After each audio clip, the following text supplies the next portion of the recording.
Okay, so this is the second part of the story with Elijah in First Kings. This is First Kings 18, 1 through 16, and it's going to talk about Obadiah. Obadiah doesn't get much attention in the Bible, but he does something really, really great.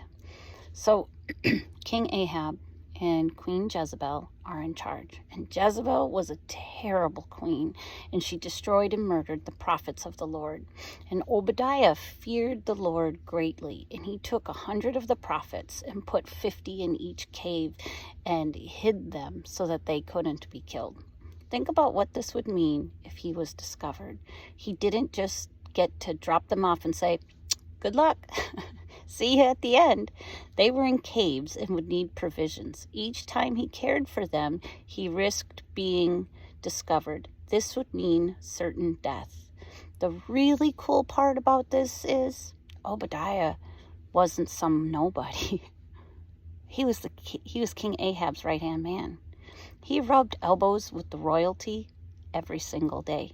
We know this because when there was no provisions for the horses and mules in the kingdom, King Ahab tells Obadiah to go this way and I'll go this way, and they'll go looking for water and food for everyone. So he trusts him to go look. So he had to have some pretty high status. And this means also that they were very close and that Ahab trusted him. So think about what that means to Obadiah. If he's willing to go against Ahab and his wife and hide those men, that would mean certain death if he's discovered.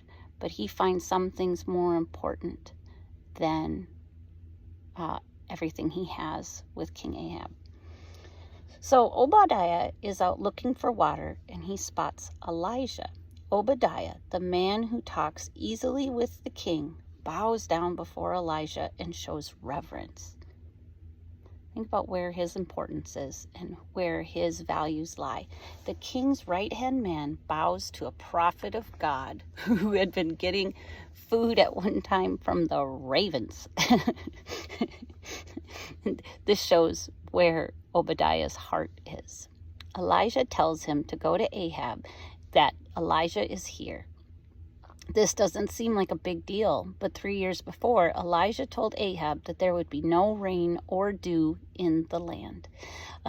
Then Elijah left and couldn't be found for 3 years as the drought and famine became increasingly worse. Now, Obadiah is supposed to go tell the king that Elijah talked to him? No. Obadiah has the scene playing all out in his head. He has it all figured out and knows how this is going to go down. And I have so done this. Oh, great. After everything I've done, look what's going to happen. I can see how this will happen. I do this. It's terrible. He's going to tell King Ahab that Elijah's here in the area, and then God is going to take Elijah out of the area. King Ahab's going to get really, really mad, and then he's going to kill Obadiah. That doesn't seem fair to Obadiah, does it? But that's exactly what he thinks is going to happen. This is all the thanks he gets for all that he's done for God, and the risks he's taken on, and the sacrifices he's done to keep those 100 prophets alive. This is what's going to happen? How is this fair? Didn't Elijah know how hard things had become when this proclamation came out? Didn't God and Elijah care that this will kill him? How is this fair? How is this coming from a loving God? This doesn't make any sense whatsoever.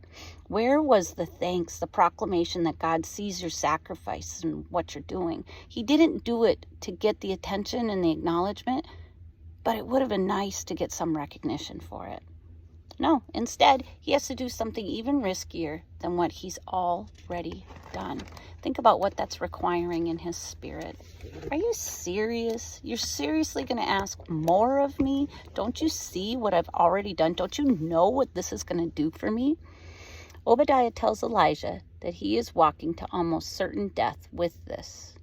But I, thy servant, fear the Lord from my youth. 1 Kings 18:12.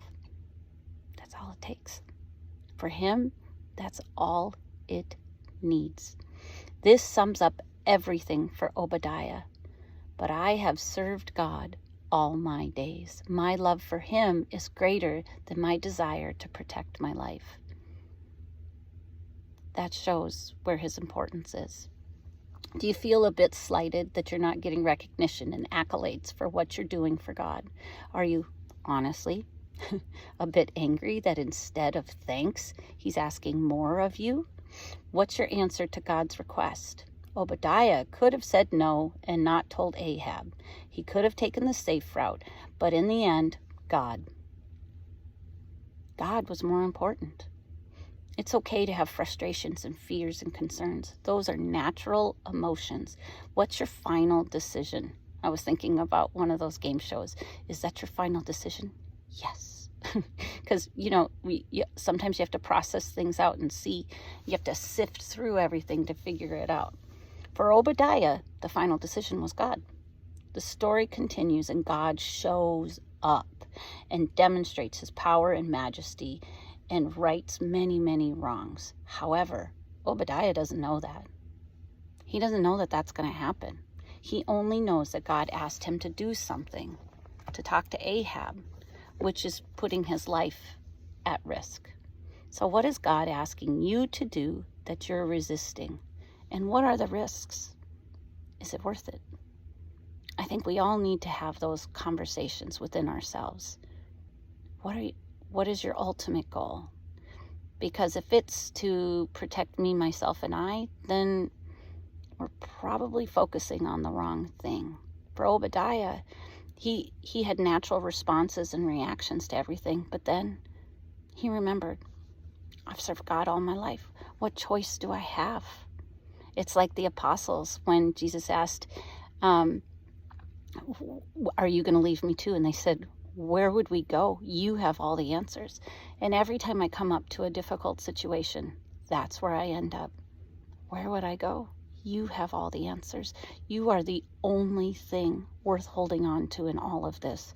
Regardless of what you're asking of me, it's worth it because of what you've given to me. That is a cool story. So look at what Obadiah did, and he barely gets talked about. And he's got that cool name, Obadiah. That's cool. And what a hero of faith.